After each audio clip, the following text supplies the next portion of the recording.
Hello, and welcome to the April prompt of Stitch With Me in 2025. It's a fabric workshop online where each month I suggest prompts and you complete them. I'm making them into a fabric book. Other people are using mixed media, they're making a wall hanging, and other different techniques. I encourage you to find what speaks to you and follow that path. Today's prompt for April is quilt. Now, quilts are near and dear to me. I love quilt blocks. I love handmade quilts, whether they're machine stitched or hand stitched. We know which one is more precious, but I just love them all. They're warming and comforting, and they're a craft from years past. We can make them modern, we can make them unique, and we can make them very fun. And that's exactly what I did with my quilt block for Stitch With Me in 2025. And now let me show you how I did it. So I have my March prompt here, and today I'm going to work on my April prompt, which is on the other side of this page, the way I've set it up.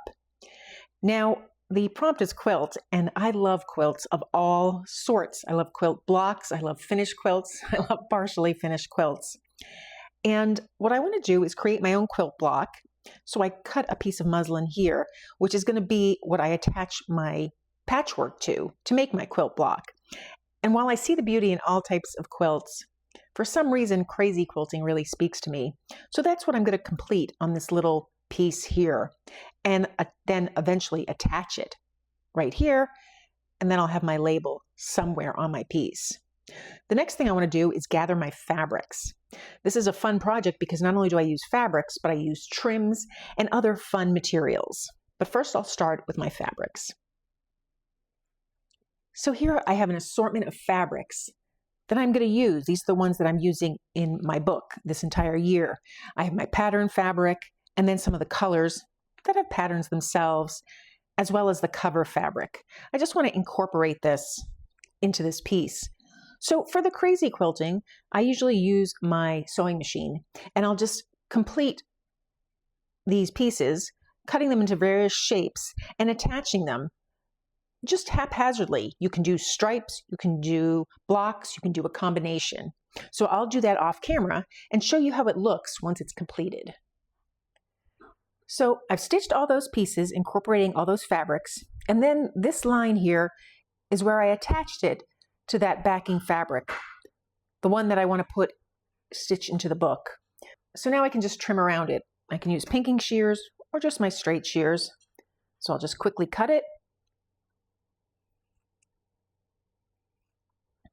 And now I have my block.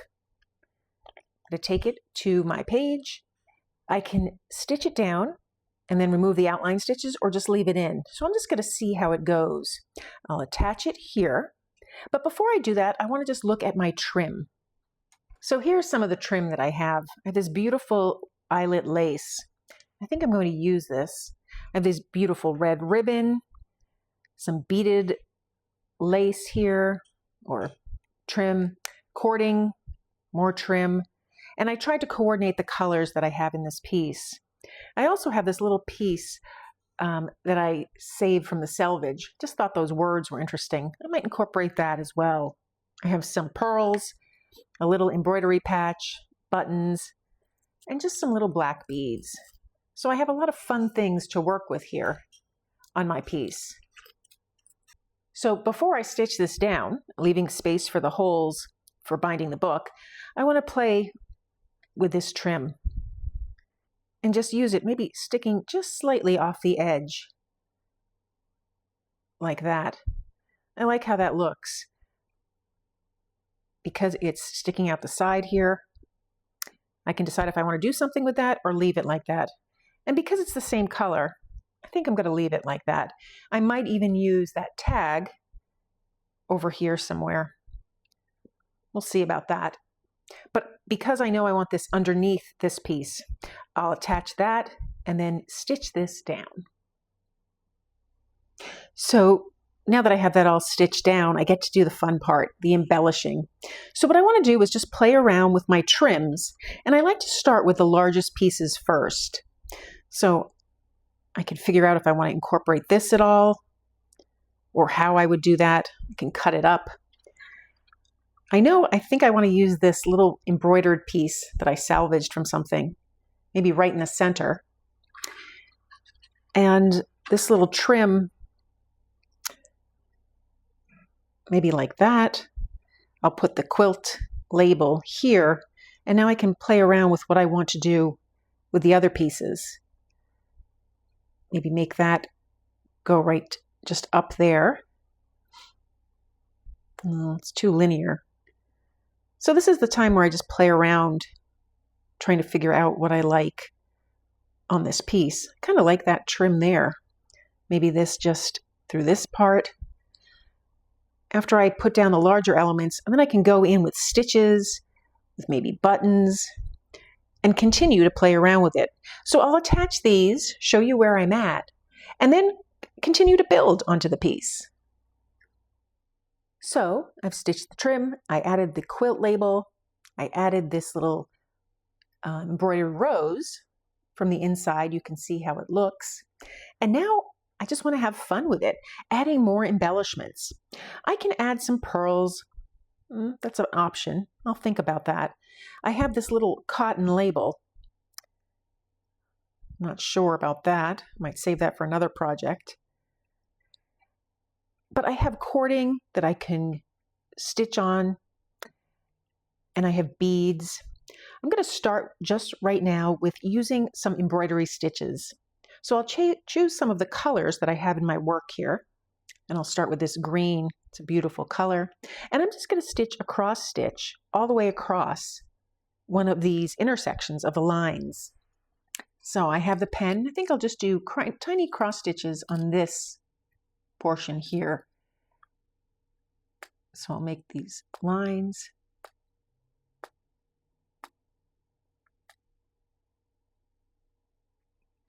And then cross over them. And I'll make these crosses a little larger. But that's basically the idea. So I'll start here, and I'll make all my lines that are going to the right, up and over, first. And I like them to carry on to the pink fabric. So I'll exaggerate them slightly from what I sketched down, doing that all across. And now I'm just going to stitch back the entire length of the piece to make those little crosses. So I'll start right on the outer edge here. And just continue down the length of this piece.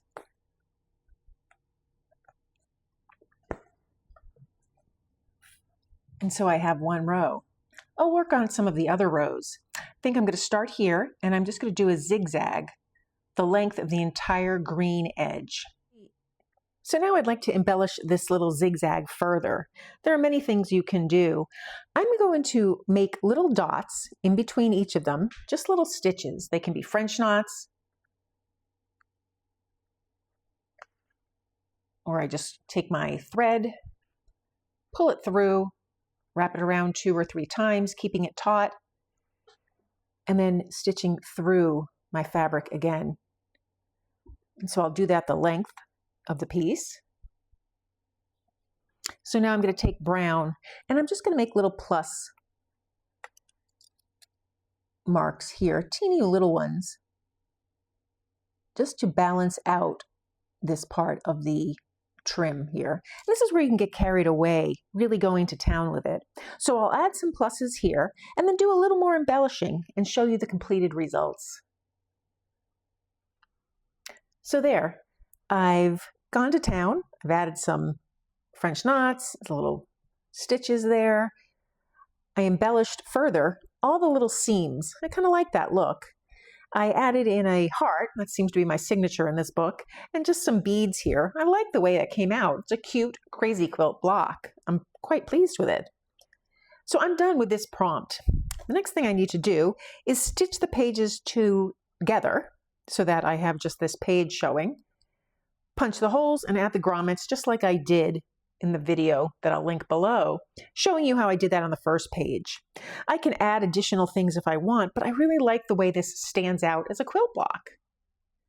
Now, if you're particularly fond of crazy quilting, I do have a workshop online. There's no charge. It is a series of videos that show how I made this beautiful hexagonal quilt block, a crazy quilt block. It was beautiful.